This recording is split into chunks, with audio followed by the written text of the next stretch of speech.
औज़ुबिल्लाहिमिनश्शैतानिर्रजीम बिस्मिल्लाहिर्रहमानिर्रहीम। अस्सलाम वालेकुम गाइस व रहमतुल्लाहि व बरकातुहू।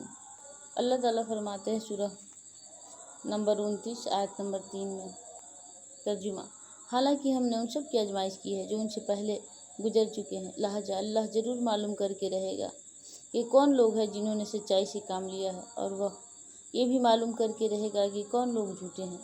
अल्लाह पाक यहाँ फरमाते हैं कि अल्लाह पाक हमसे पहले के लोगों को आजमाइश ले चुके हैं और हर इंसान का आजमाइश लेंगे।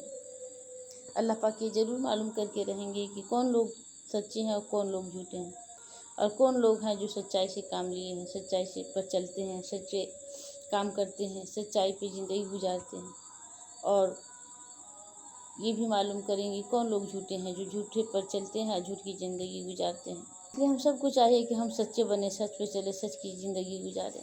हमें इस बात का ख्याल रखना चाहिए कि जो कुछ हमारी ज़बान से निकले वह सच हो। अल्लाह झूठों को पसंद नहीं करता है, इसलिए हम सबको झूठ से बचना चाहिए।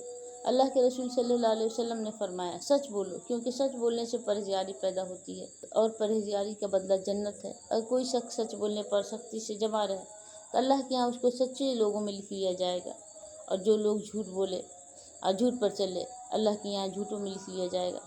झूठ से बाखबर रहो, क्योंकि झूठ से बदअमाली पैदा होती है जो दोज़ख की तरफ ले जाती है।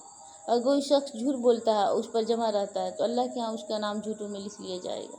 मुसलमान सच बोलता है और सच्चे आदमी की इज्जत होती है, वह दूसरे लोगों का एतमाद हासिल कर लेता है। झूठे आदमी से, झूठे लोगों से लोग नफ़रत करने लगते हैं। जब कोई शख्स झूठ बोलता है तो हवा में एक बदबू छोड़ देता है। हर झूठे गुनहगार पर शैतान नाजिल होता है। नबी सल्लल्लाहु अलैहि वसल्लम को झूठ से नफ़रत थी। आप वकील और बुज़दिल को तो मुसलमान मानते थे, मगर झूठे को मुसलमान मानने से इनकार था।